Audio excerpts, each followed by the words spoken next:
Bulls Nation. Today we continue the discussion of adding players into this team and what their benefits as well as their negatives could be. And today we're going to be talking about a player that in my opinion could be a very valuable asset to the Chicago Bulls, but may not be the one that we necessarily need. And he is someone that has been linked with the Chicago Bulls over the past few days. His name is James Ennis. He played last for the Orlando Magic, is an unrestricted free agent. Without further ado, let's talk about him in this video. Let's do it.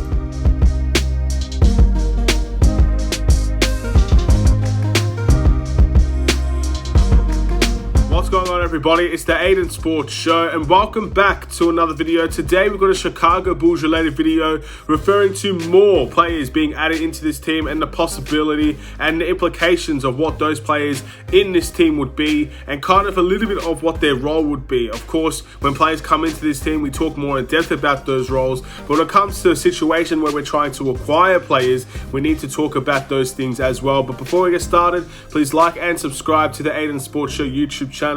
Turn notifications on and let me know in the comments below your thoughts about the Chicago Bulls potentially adding in James Ennis into this team.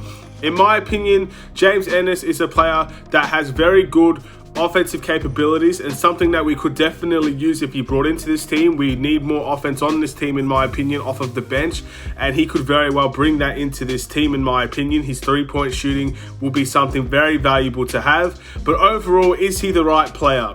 His season averages for the Orlando Magic last year was 8.4 points per game, 4 rebounds, 1.5 assists, shooting 47% from the field and 43% from the three-point line, an above average three-point shooter and someone that could be very good to give open shots to off of the bench if you're the Chicago Bulls. Now, with James Ennis, it's a bit of an interesting concept. He is an unrestricted free agent, but as I said before, is he the right player? Offensively, I think James Ennis is as good as you'll get at this point in time off of free agency. He's an unrestricted free agent. I think that's the best you're probably going to get. Someone that's a pretty decent three-point shooter, someone that can cut to the ring. I mean, at the time when he was playing for the Philadelphia 76ers, this guy was one of their go-to scorers because, again, they didn't have too much scoring. I mean, Joel Embiid was an MVP caliber player scoring. Tobias Harris was an all-star. But outside of those two players, you needed more scoring on that team, and James Ennis was a guy to go to. Orlando Magic, he's had a bit of an up year compared to his overall stats throughout this entirety of his career. So at the age of 31, we think we all know what to expect from James Ennis coming into this team. He's going to be a good offensive player. Defensively, I've not known him to be a decent defender. I guess you guys can let me know in the comments below if that's changed over the course of the year or not, but I don't necessarily ever have seen James Ennis be a well-known defender per se, and I guess if I'm wrong, you guys can let me know about that. 31 years old, he's had 7 years in the NBA, and he's an unrestricted free agent that is definitely available, and it's up to him pretty much if he wants to join the Chicago Bulls if we are very interested in him. Defensively, he's a bit of a, as I said before, he's a liability, but most importantly, there's something very strange about trying to acquire James Ennis because he doesn't fit what we're trying to do. I think if you ask 9 out of 10 people what the Chicago Bulls at this point in time need, 9 out of 10 people will tell you we need a power forward, we need to add some height into this team, we need some veterans into this team. He fits the veteran mold. He's 31 years old, he's played in the NBA for a long time, he has the experience of playing in the NBA. But he's not a power forward and he will not be close to a power forward. This guy is 6'6". I believe Zach LaVine is 6'6".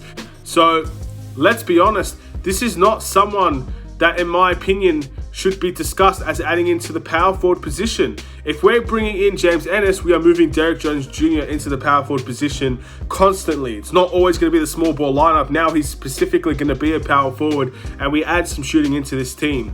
So if that's what the Chicago Bulls want to do, then ladies and gentlemen, I think this could be a great pickup for the Chicago Bulls.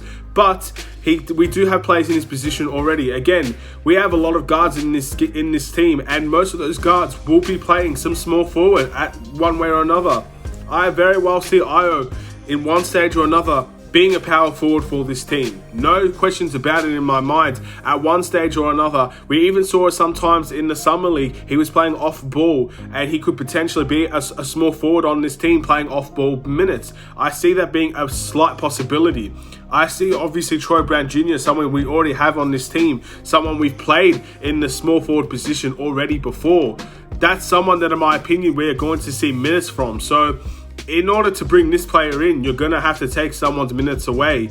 And unless you find someone that's not worthy of those minutes, and at this point in time, in that small forward position, we have Troy Brown Jr., potentially Derek Jones Jr., maybe even a bit of Io. So at the end of the day, there are minutes to be going around, and James Ennis would only interfere with that and trying to, I guess, move players away from their positions. Right now, when it comes to the point guard, the shooting guard, and the small forward position, I think we're totally set. Even at the center position, I think we're totally set when you have Marco that could play backup to Tony Bradley, who's the backup. So we have three centers, we have a power forward as a backup. In my opinion, we solely need a power forward. Do you put James Ennis in the power forward position? I don't think you do. I don't think he can play that power forward position as well as maybe a Derek Jones Jr. would in that position now, or if we go after somebody else. So the way that I see it, if we get James Ennis, we are playing him in the small forward position. I don't see him playing power forward. I don't see that working at all for the Chicago Bulls. And at the end of the day, I don't think that's his best position. This guy plays shooting guard sometimes. But let's not forget, playing a shooting guard in a power forward position not always works, especially when you have some bigger power forwards to face. But at the end of the day, with the Chicago Bulls, this is what I see happening in that area specifically. Power forward position is solely a power forward position, and we need someone that can play that position, and I just don't see James Ennis doing that. As good as he has been, as good as he's been on other teams, Philadelphia was the last one that really stood out to me when he was playing Orlando. I'm assuming he did well for the Orlando Magic as well. Again, his stats showed that he did. But overall, James Ennis is just someone I find a bit confusing to bring to this team. I don't know what he brings to this team in many ways compared to what we already have. So again, bringing James Ennis in means we have to move somebody else to the power forward position, because I just don't see him being a power forward for this team. I just don't understand why we would do that. So in my opinion, would I take James Ennis? I would take James Ennis, but not in the power forward position. Again, that'd be a luxury player to have on your team. Yes, offensively, he's very talented and he does make open shots, and we all know offensive capabilities needs to be strong off of your bench just as much as your starters.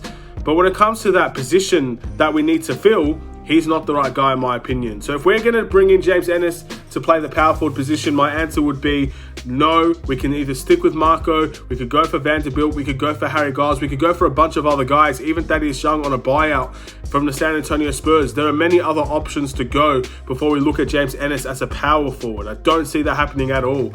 But small forward wise, shooting guard wise, maybe you can bring him in. But at the end of the day, we have Alex Caruso, we have Kobe White, we have Io, we have Troy Brown Jr. We have a lot of players that can play in the shooting guard and small forward and even point guard position.